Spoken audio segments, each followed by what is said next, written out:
Right,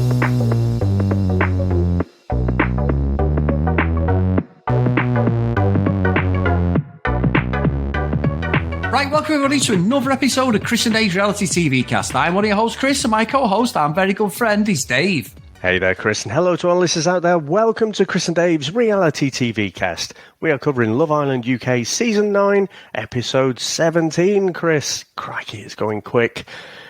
Now, where would you like to start today?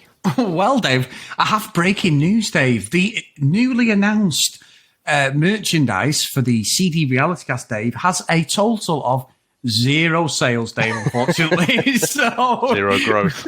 Yes, literally 0 growth. So, unfortunately, guys, they have not taken off as I expected, but there is plenty of time yet. Anyway, back to the show, David. So, we get the recoupling, don't we? And the guys have got all the power. And it sort of goes to plan until we get to Aaron. And Aaron picks Lana. Now, obviously, Aaron's fully aware of the situation with Ron and Lana. We know Ron has been just using her as backup if he needs it.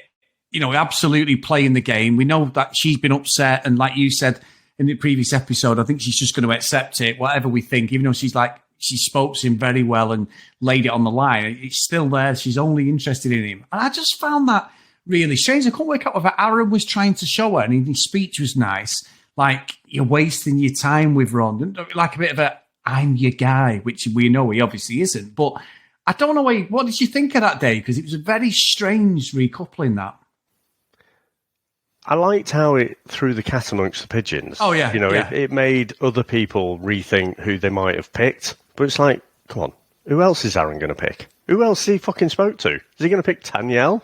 Who fucking despises him with a passion? He could only pick Lana, I think. And that, you know, that because of the order, these producers, Chris, they know what they're doing, don't they? Because of the order, you know, they know if Ron was going first, he'd possibly edge his bets. You know, he'd probably play it safe and pick Lana while still exploring things with Sammy. But no, Aaron going, and he's only going to pick Lana. But then that set off a sort of little bit of a chain, didn't it? I'd say, though, Chris, I mean, there were a few unexpected things, like Ron picking Danielle. I didn't necessarily see that one coming. But, you know, before that, Kai had picked Sammy, hadn't he? So he'd taken Sammy off the board, so Ron couldn't pick Sammy.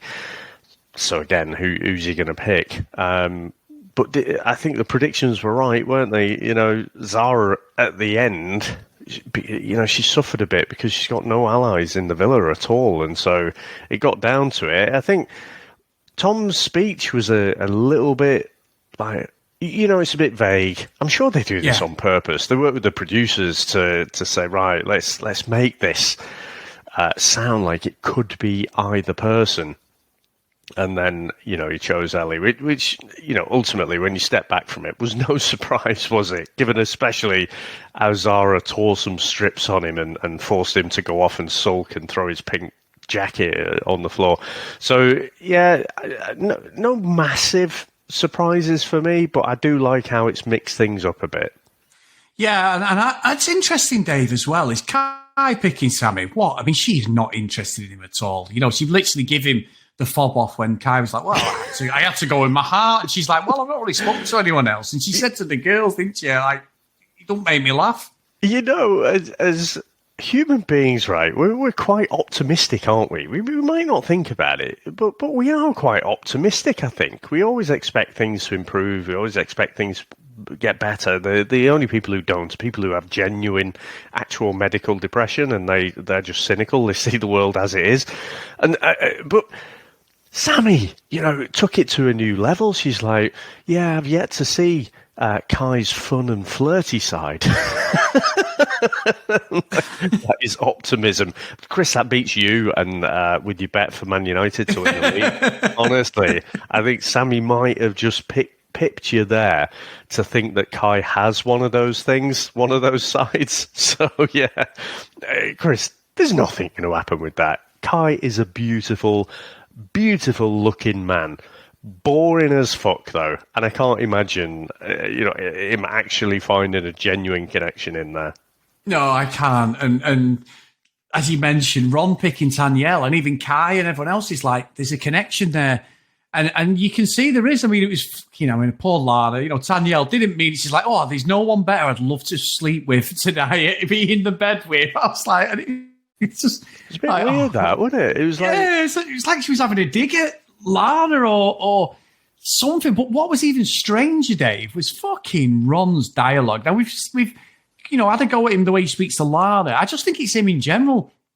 Tanyel obviously likes him, and I think it's one of them where I think she sees him more, if there's a chance, she would probably try and explore it, see where it goes. With Ron, he went, oh, I'm so glad I'm sharing a room with you, but obviously these other people I really want to share the bed with. And you could see her go, yeah.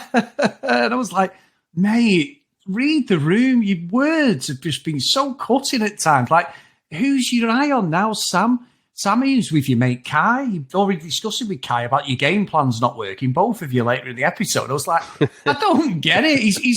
I did feel for Tanyel, because I think she's all right, Tanya. I think she's nice. And I was like, what is he going on about? I have no idea. I mean, I just assumed initially when he said her name, I thought, okay, well, this is a friendship thing. They probably get on okay. Maybe if I watched Unseen Bits, I'd see more of that, but I don't really recall seeing anything in particular. But yeah, it all started with that weird comment about, oh, I can't wait to share a bed with you. And it's like, huh? Where did that come from? It just seemed unnecessary as well. It's like, it was obviously... It was a recoupling that mixed things up a bit, and so, emotions are tending to be a bit high. So I don't know, she didn't really know what to say, and so she just said that. I don't get it. I don't think there's anything there other than like a friendship, but of course, let's see.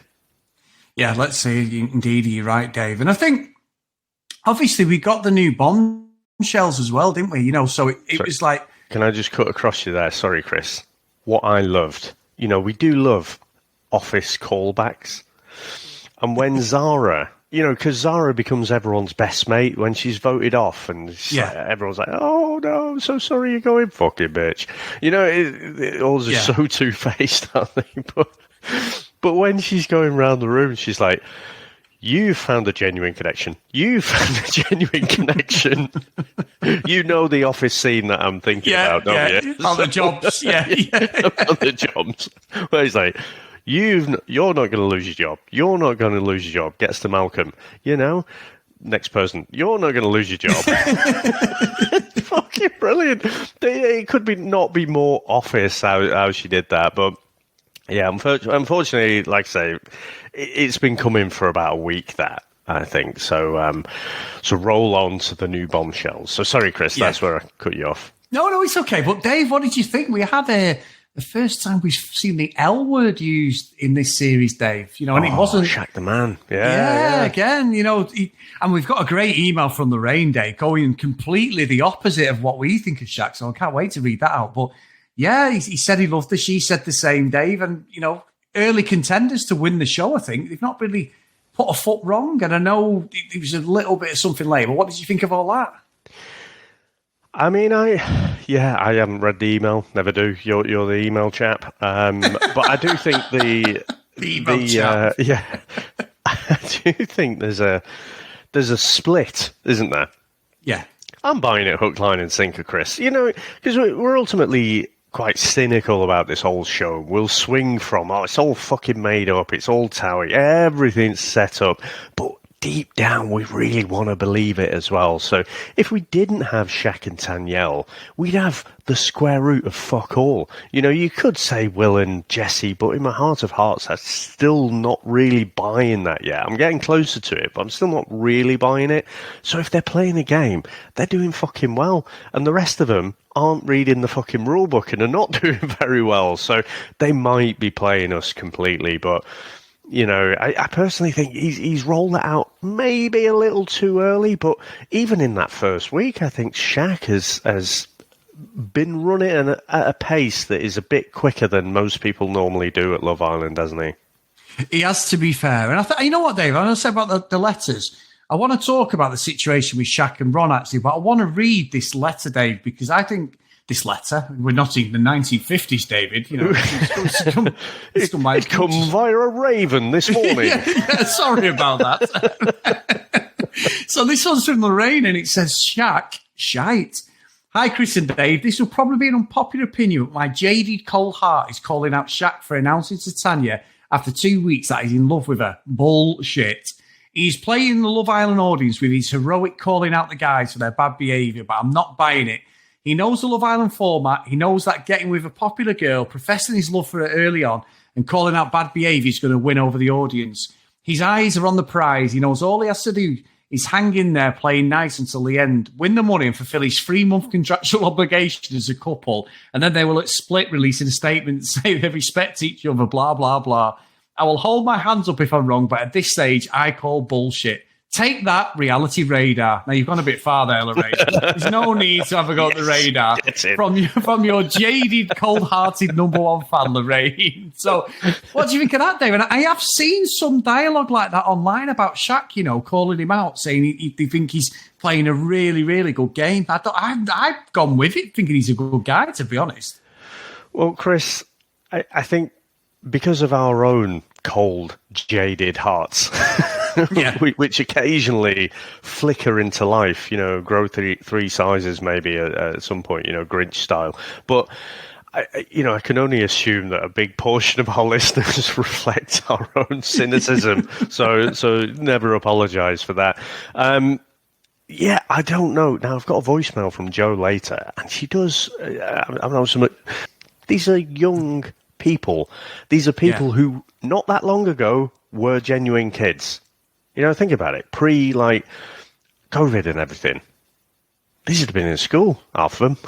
Yeah. So we have to remember. Now, Chris,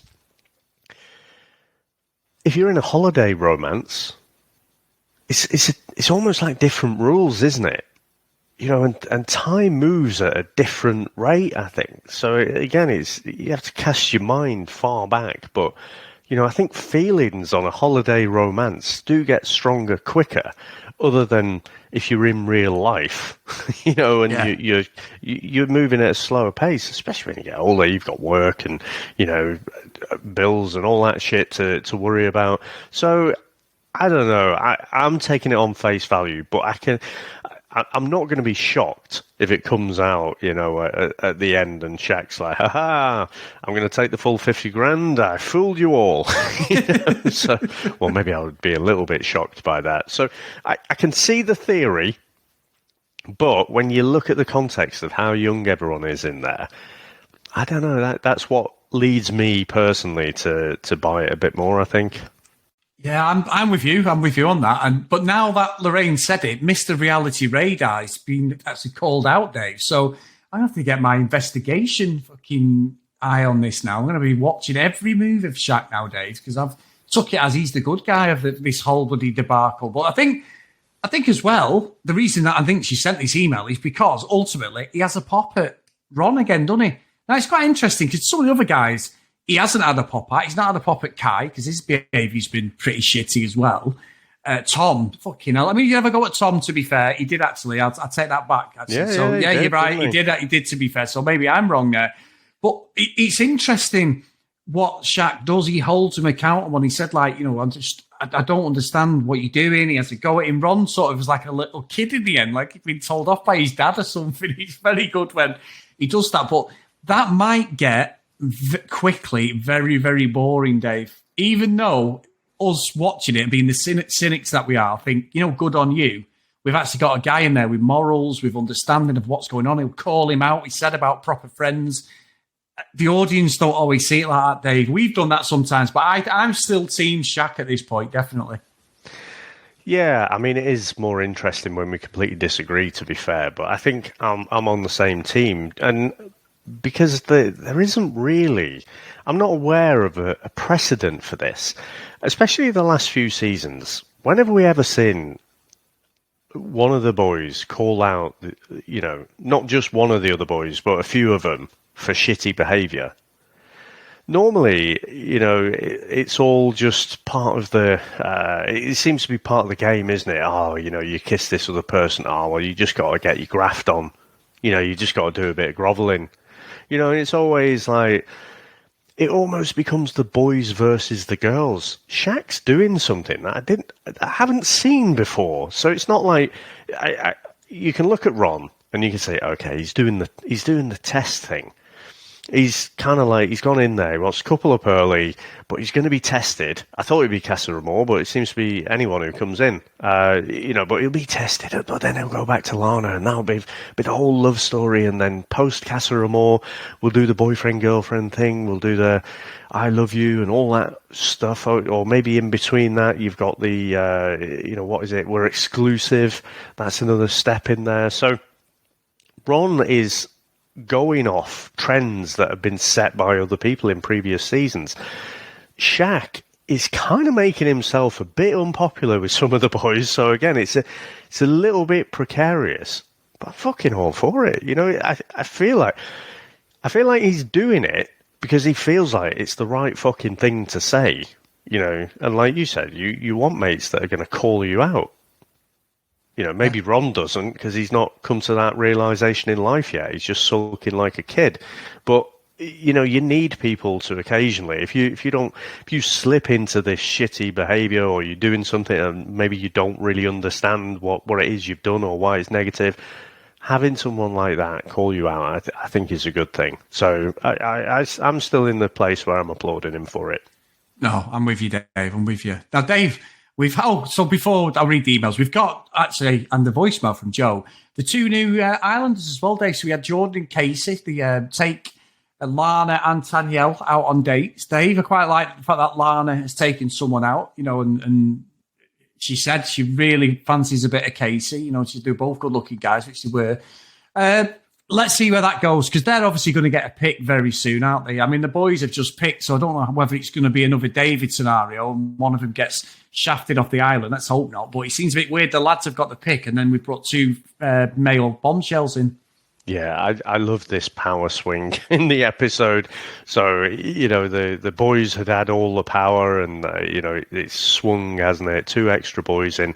Chris, I have to say, I think for Lana, I think if I'd have walked in there, she'd have been like all smiles and fucking, oh yeah, this is great. It didn't really matter, I think, that it was Casey.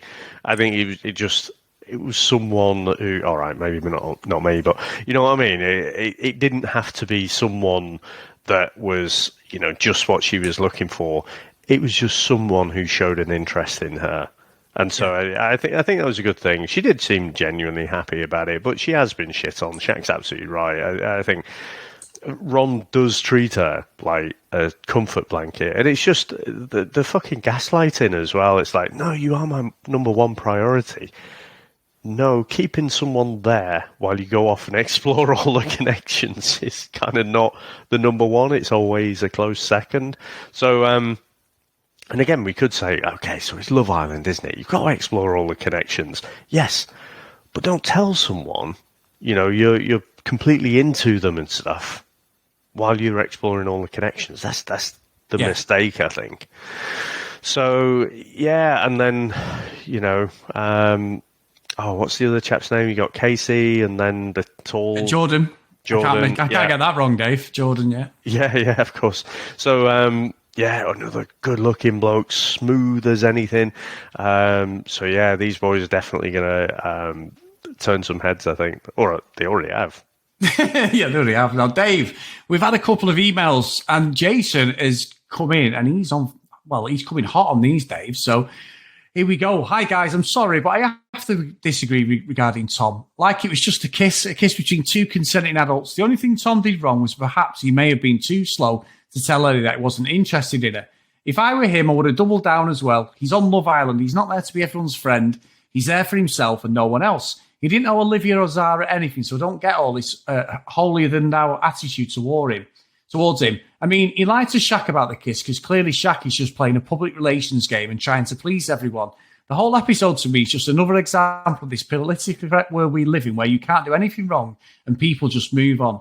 There was a small lie and the whole villa made it seem like World War III had occurred. Anyways, I'm sort of surprised how people have been so mean towards him just because he's popular and didn't want to hurt anyone's feelings. So that's the first part of the email, Dave. So you want to respond to that before I Do the next bit. I appreciate Jason taking the time, but pretty much disagree with almost everything. I'm exactly the same. But I'm not saying I appreciate that, Jason. My opinion is right. I'm just saying that's my opinion. So, and that's what I like as well. So, when we get these different opinions coming in, because that's it. Again, it's all relationships. It's not like you do in maths. It's not like where there is a definite right answer and wrong answer.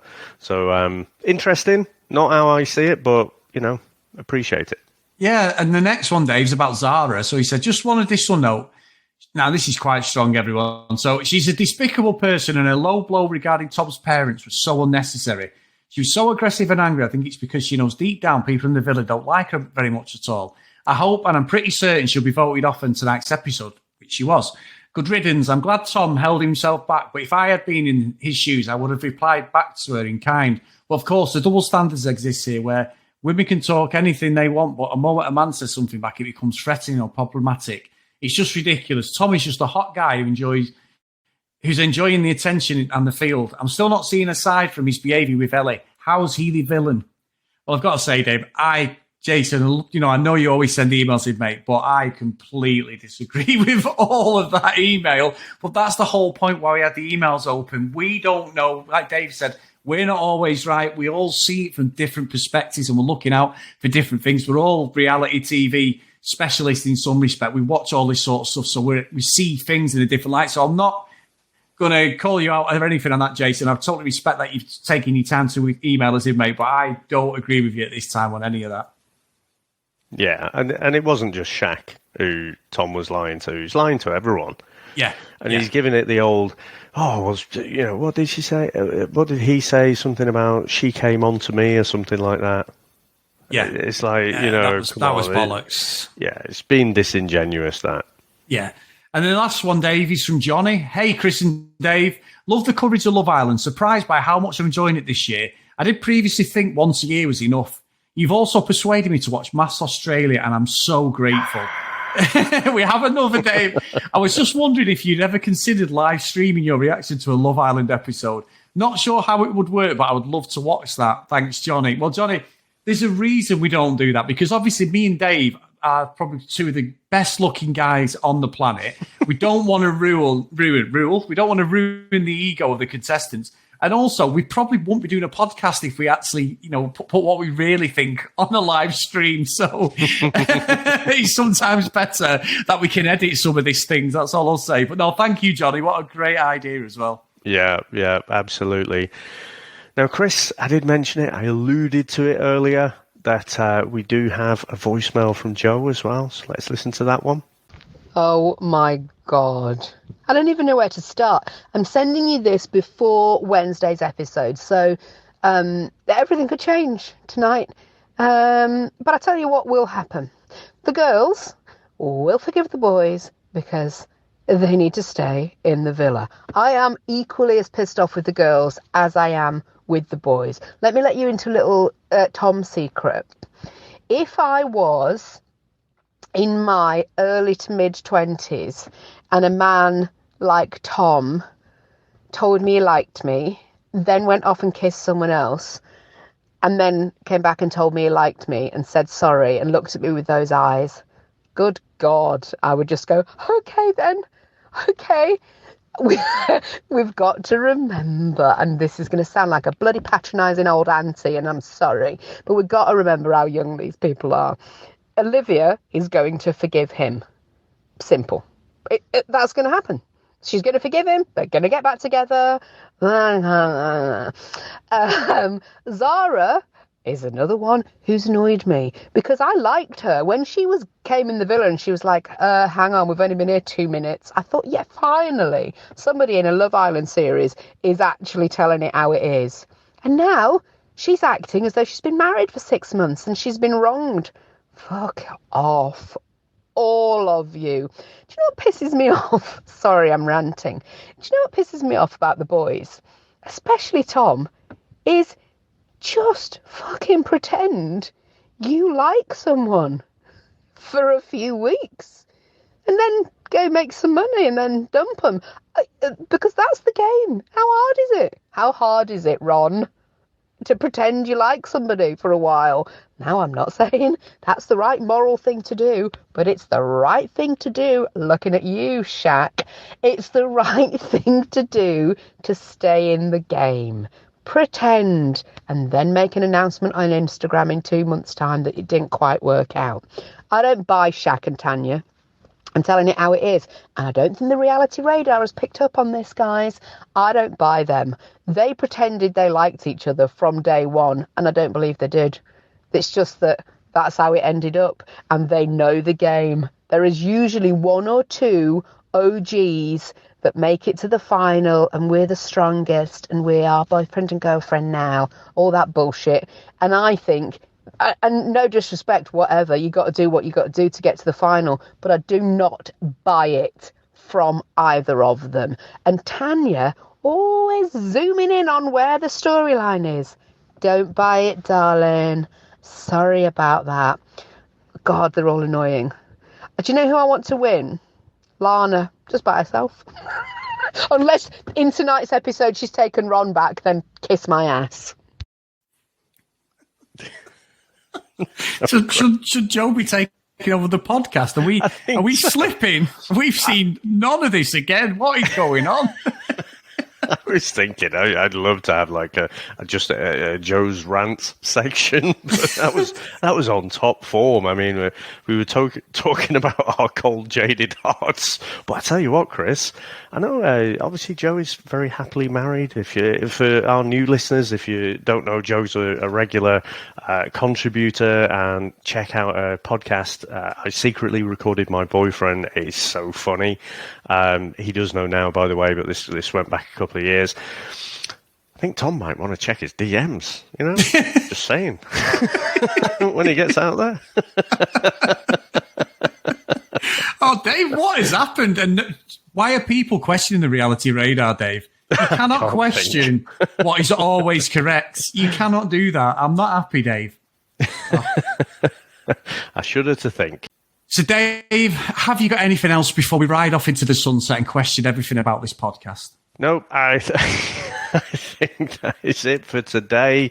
Again, it's getting interesting without being massively explosive, I think. But again, still very much enjoying this week in particular, I think. It is hotting up a bit, but I am expecting a little bit more as well. In fact, no, quite a bit more. But yeah, roll on for tomorrow night. Good work. Right, everyone, if you want to email us, cdrealitycast@gmail.com. If you want to follow us on social media, @cdrealitycast. Please go to Facebook, Chris and Dave's Reality TV Cast, and join up there. I think we're hitting about 430 people at the moment, and we're trying to get to 500 by the end of this series. So please, if you can, get your friends on there, or whichever way you can. We do appreciate you guys. And thank you, as always, to Charlene for moderating the actual page on Facebook. So really good of you, Charlene. Thanks again. If you want to support us a bit more, get over to patreon.com/CD RealityCast. So today's roll call of honour is Cassie, Megan, Kate, Maggie, Kristen, Zoe, Gillian, Michelle, Keith, Helen, Brianna, Joanna, Libby, Katie, Dee Dee, Priscilla, Susan, Hennessy, Tracy, Lauren, Lucky Lily Green, and Kent Gustars. So thank you so much for all your support, guys. And well, thanks as always, Dave, for that. Really had a good time, mate. And I will see you next time. Bye now.